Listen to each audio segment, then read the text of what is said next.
What's up, beautiful people? Welcome back to finding out more things about what's happening in politics right now.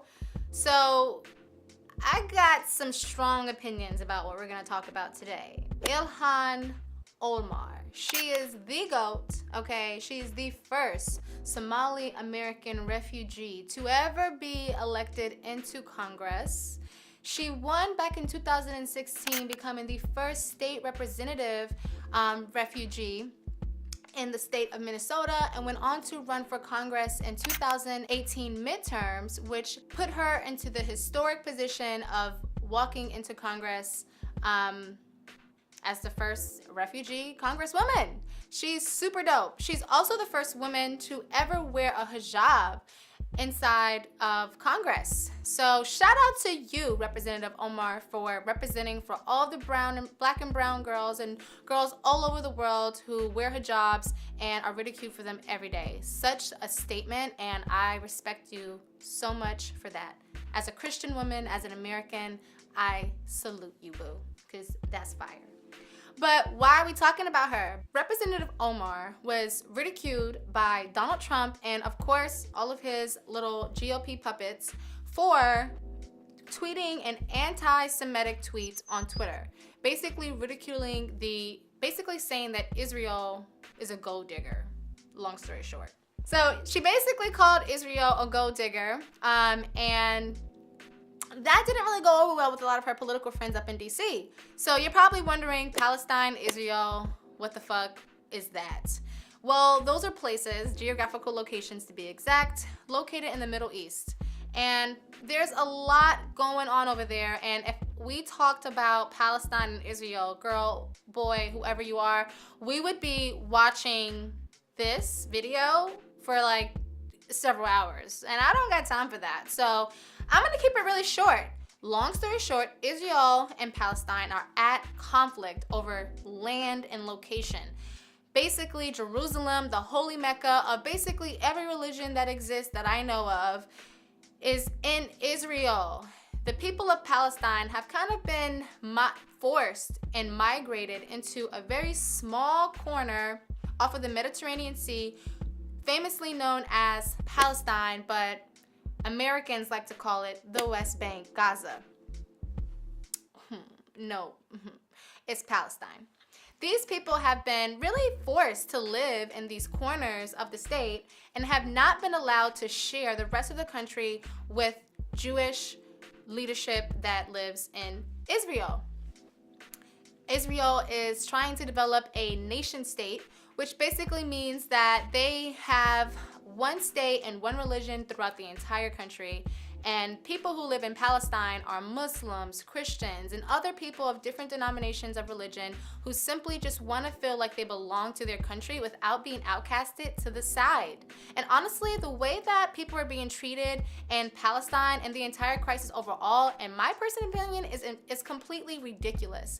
Regardless of your difference in opinion, everyone deserves basic human rights, and there have been several instances over the past years where Palestinians have really been attacked. Their basic human rights have been revoked, and honestly, their living conditions are not super great.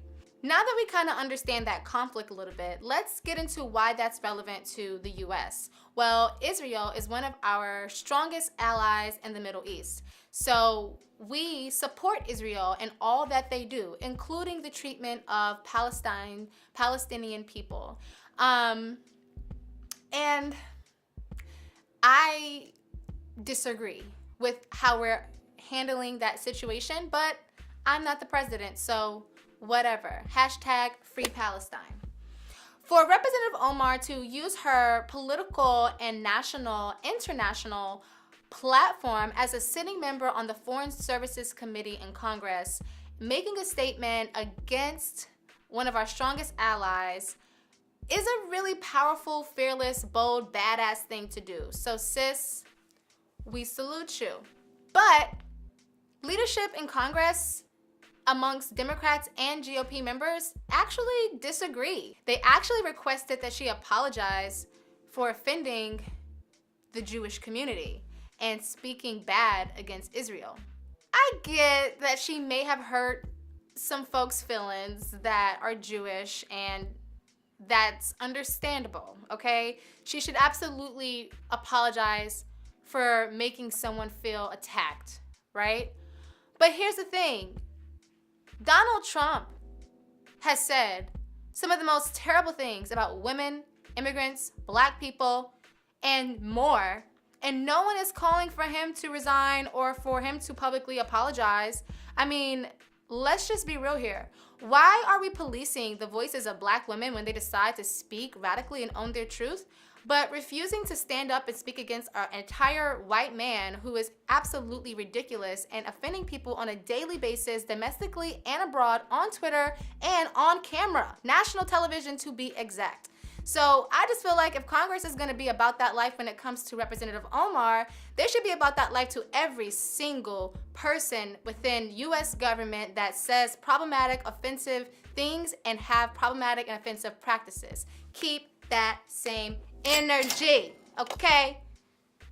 I'm really upset. Because here's the thing, for so often black women in powerful positions have been policed for so long, being told what they can and can't be and what they can and can't say. It's about time that you just let us live, boo. We're clearly out here killing it, from Stacey Abrams to Lucy McBeth to Lauren Underwood, Ayanna Pressley, Kamala Harris. The list goes on and on. We have shown that we are intelligent, thoughtful thinkers and speakers who deserve an opportunity to speak truth to power on how we feel. And we are dope-ass individuals, women of color, so we're gonna have different perspectives than some of the people out there in the world. We should be allowed to have opinions of our own and take stances without being forced and ridiculed and stripped apart on national media stage for making a very honest, genuine mistake. Because to be completely transparent, you can criticize a government without shaming and condescending their people. When people across the world criticize the US and talk about how terrible of a president Donald Trump is, I am not offended as an American, because I know that what is happening in my country and what he's doing in my country is wrong. So I say, all power to you. We cousins, you invited to the cookout. I'm not gonna feel attacked if someone attacks Donald Trump. And to be completely honest, fair, and transparent, if the shoe was on the other foot and say it was under the Obama administration and a person from another country decided they were going to attack Obama's administration and his leadership and his domestic policies, as an American, I would also not feel attacked. They're not attacking American culture. They're not attacking me as an American. They're attacking and critiquing a policy position of a particular country that is honestly bringing a lot of people harm. So you can miss me with all of that, okay? Long story short, Representative Omar ended up issuing an apology, but sis basically let everybody know, I said what I said. She apologized for making people feel uncomfortable and took responsibility for the position that she may have put others in. But ultimately, sis is still standing with Palestine, and guess what, Representative Omar? We're standing right there with you. Well, if you're interested in learning more about Palestine and Israel, put that in the comments below so that we can generate another one of these things and dive a little bit deeper into why that conflict is such a big global crisis and why America is playing a pretty important role. All right, guys, until next time, see you later.